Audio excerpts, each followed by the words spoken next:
অনুরোধ মানা আলোচনা হয়, লাশ পড়ার আগে, লাশ পড়ার পরে হয় পদত্যাগ। আমি বাংলাদেশ, আমাদের কোনো সংগঠন নেই।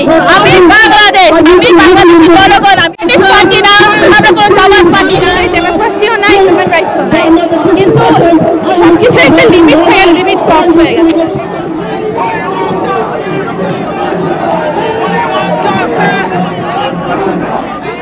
আসসালামু আলাইকুম দর্শক, এই মুহূর্তে আমরা আছি সেন্ট্রাল লন্ডনের ঐতিহাসিক ট্রাফালগার স্কোয়ারে, যেখানে হাজার হাজার বাংলাদেশিরা জড়ো হয়েছেন। বিশেষ করে বাংলাদেশে কোটা বিরোধী আন্দোলনের করতে গিয়ে পুলিশের হাতে নির্মমভাবে ছাত্র খুনের ঘটনায় উত্তাল লন্ডনের বিভিন্ন শহর থেকে এখানে বাংলাদেশিরা বাংলাদেশের ফ্ল্যাগ, ফেস্টুন, পতাকা নিয়ে এসেছেন এবং তারা প্রতিবাদ জানাচ্ছেন এই ছাত্র হত্যার। তারা অনতিবিলম্বে বাংলাদেশের এই হত্যাযজ্ঞের বন্ধের দাবি, পাশাপাশি নেটওয়ার্ক খুলে দেওয়ার দাবি জানিয়েছেন এই প্রতিবাদ সভা থেকে। আমাদের ভাই সিস্টার, তাদের অনেক জীবন হত্যা করা হয়েছে, তাদের জীবন তো ফিরে আসবে না। তো আমরা এখন শুধু এই দফা কোটা সংস্কার মেনে নিলে হবে না, আমরা ছাত্রদের 7টা দফা চাই, আমাদের সরকার মেনে নেয়। আদার্স আমরা চাই সরকার যেন তার গদি ছেড়ে দেয়। আমি বাংলাদেশ, আমাদের কোনো সংগঠন নেই। আমি বাংলাদেশ, আমি বাংলাদেশের জনগণ, আমি বাংলাদেশের থেকে নির্বাচন করছি। আমরা কোনো পলিটিক্স পার্টি না, আমরা কোনো জামাত পার্টি না, আমরা হচ্ছে বাংলাদেশি। কোনো রাজনৈতিক দলের অংশ না, কিছু না। আমরা সাধারণ নাগরিক হিসেবে বিচার চাইতে এসেছি। আমাদের ছোট ভাইদের উপর যে হামলা হচ্ছে, যে অত্যাচার হচ্ছে, যে হত্যা হচ্ছে, এর বিচার চাই।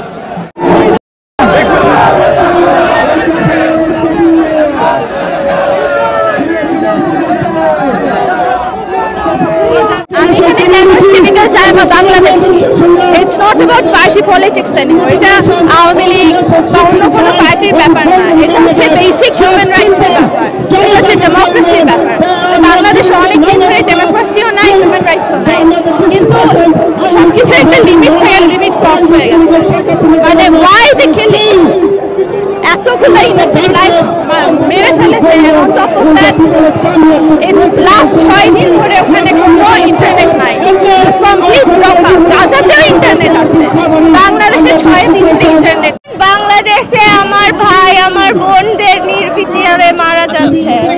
আপনারা দেখুক বাংলাদেশে যে অবস্থা বর্তমানে, আমরা স্পেশালি আমরা সিলেট একজন নিরীহ সাংবাদিক, যে কোনো পার্টির নাই, সাংবাদিক তারও রক্ষা না। সিলেট ওরা মারা একবারে নিরীহ সাংবাদিক, স্টুডেন্ট যারা কোনো পার্টি করে না, জাস্ট নর্মাল স্টুডেন্ট, সাংবাদিক রেহাই দেওয়ার না, এমন অবস্থা বাংলাদেশে। এর লাগে আমি আইসি, জাস্ট আমি আর বিবেকের ধারণা যে এই বাংলাদেশে এমন ক্লিনিং ঘর, এটা ইমিডিয়েট স্টপ হওয়া উচিত।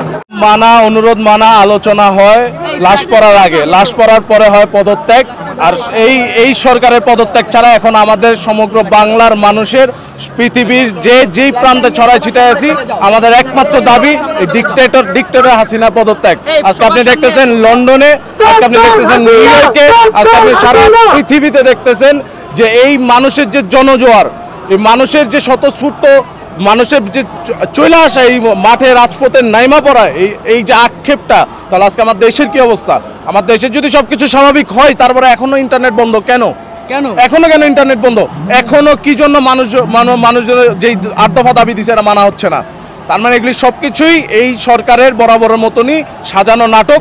যদি সবই ভালো থাকে, সবই স্বতঃস্ফূর্ত থাকে, সবাইকে বিচারে আনতে হবে। 450 উপরে, এটা আপনার আমার গণনার মধ্যে যে লাশগুলি জবে যারে পাইতেছে, যেগুলি বেওয়ারিশ, এগুলি কোনো ঘোষণা নাই। এই 450 লাশের হিসাব কে দিবে? এই 450 লাশের হিসাব সরকার দিছে?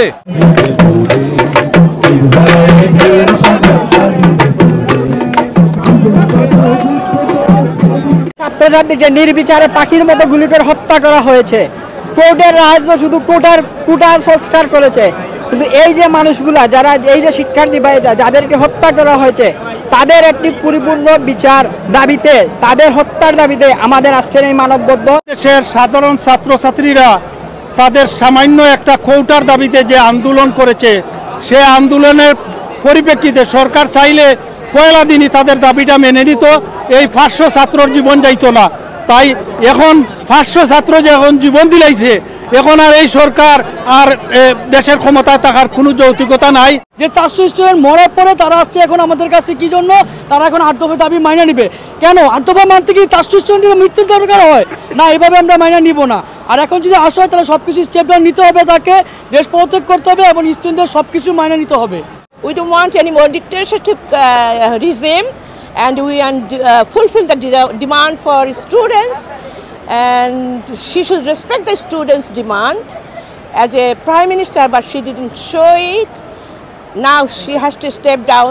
Here to show solidarity with all of the students across Bangladesh, those who have been killed, but also those who are continuing to fight for basic democratic rights. I think what's happening in Bangladesh is absolutely unacceptable. The local media is not reporting on the truth, but also the international media is not reporting on what is taking place. So there's thousands of us here to say we can see what is happening and it's unacceptable. We want to support the students' demands that Hasina has to go.